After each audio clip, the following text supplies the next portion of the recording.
Hello, everybody. Today starts and maybe finishes the book of Ruth. Ruth, chapter 1. Now it came about in the days when the judges governed, that there was a famine in the land. And a man of Bethlehem in Judah went to reside in the land of Moab with his wife and his 2 sons. The name of the man was Elimelech, and the name of his wife Naomi. And the names of his 2 sons were Mahlon and Chilion, Ephrathites of Bethlehem in Judah. So they entered the land of Moab and remained there. Then Elimelech, Naomi's husband, died, and she was left with her 2 sons. And they took for themselves Moabite women as wives.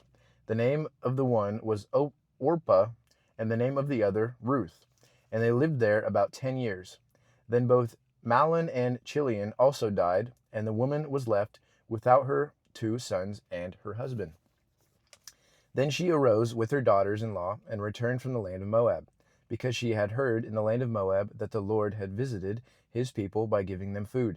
So she departed from the place where she was, and her 2 daughters-in-law with her, and they went on the way to return to the land of Judah.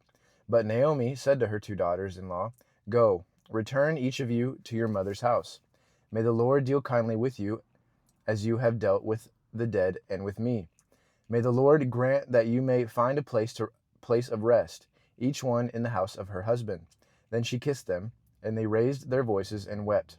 However, they said to her, "No, but we will return with you to your people." But Naomi said, "Return, my daughters. Why should you go with me? Do I still have sons in my womb that they may be your husbands? Return, my daughters.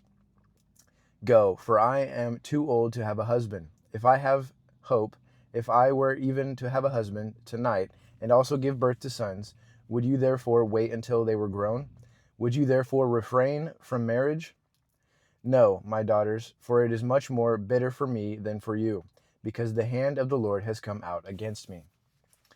And they raised their voices and wept again. And Orpah kissed her mother-in-law, but Ruth clung to her. Then she said, "Behold, your sister-in-law has gone back to her people and her gods. Return after your sister-in-law." But Ruth said, "Do not plead with me to leave you or turn back from following you.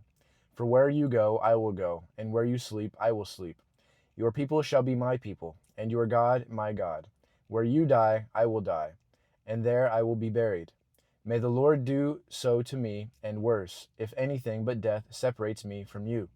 When she saw that she was determined to go with her, she stopped speaking to her about it. So they both went on until they came to Bethlehem.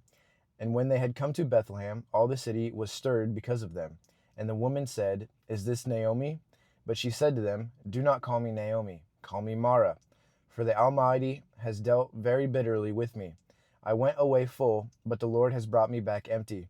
Why do you call me Naomi? Since the Lord has testified against me, and the Almighty has afflicted me?"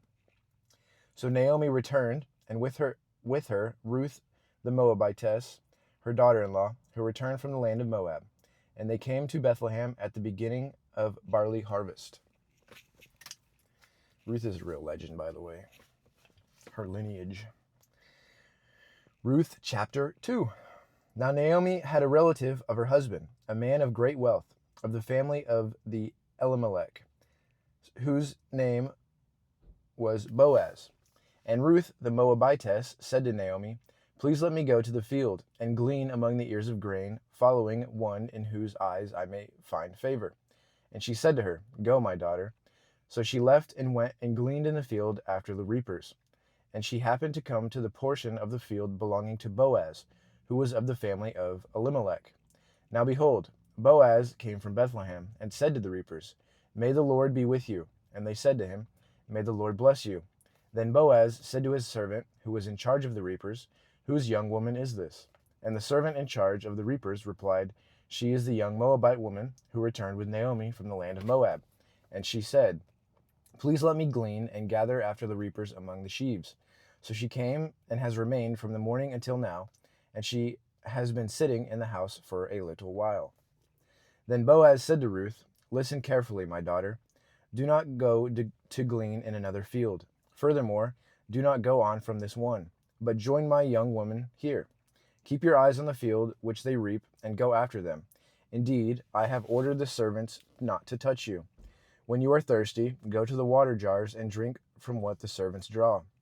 Then she fell on her face, bowing to the ground, and said to him, "Why have I found favor in your sight, that you should take notice of me, since I am a foreigner?" Boaz replied to her, "All that you have done for your mother-in-law after the death of your husband has been fully reported to me, and how you left your father and your mother and the land of your birth, and came to a people that you did not previously know. May the Lord reward your work, and may your wages be full from the Lord, the God of Israel, under whose wings you have come to take refuge." Then she said, "I have found favor in your sight, my Lord, for you have comforted me, and indeed have spoken kindly to your servant, though I am not like one of your female servants." I apologize. And at mealtime Boaz said to her, "Come here, that you may eat of the bread, and dip your piece of bread in the vinegar." So she sat beside the reapers, and he served her roasted grain, and she ate and was satisfied, and had some left. When she got up to glean, Boaz commanded his servants, saying, "Let her glean even among the sheaves, and do not insult her. Also, you are to purposely slip out for her some grain from the bundles, and leave it, so that she may glean, and do not rebuke her." So she gleaned in the field until evening. Then she beat out what she had gleaned, and it was about an ephah of barley. And she picked it up and went into the city. And her mother-in-law saw what she had gleaned. She also took some out and gave Naomi what she had left after she was satisfied. Her mother-in-law then said to her, "Where did you glean today, and where did you work? May he who took notice of you be blessed." So she told her mother-in-law with whom she had worked, and said, "The name of the man with whom I worked today is Boaz." Naomi said to her daughter-in-law, "May he be blessed of the Lord, who has not withdrawn his kindness from the living and from the dead." Again Naomi said to her, "The man is our relative. He is one of our redeemers." Then Ruth the Moabitess said, "Furthermore, he said to me, 'You are to stay close to my servants until they have finished all my harvest.'" And Naomi said to her daughter-in-law Ruth, "It is good, my daughter, that you go out with this young woman, so that others do not assault you in other fields." So she stayed close by the young woman of Boaz in order to glean until the end of the barley harvest and the wheat harvest, and she lived with her mother-in-law.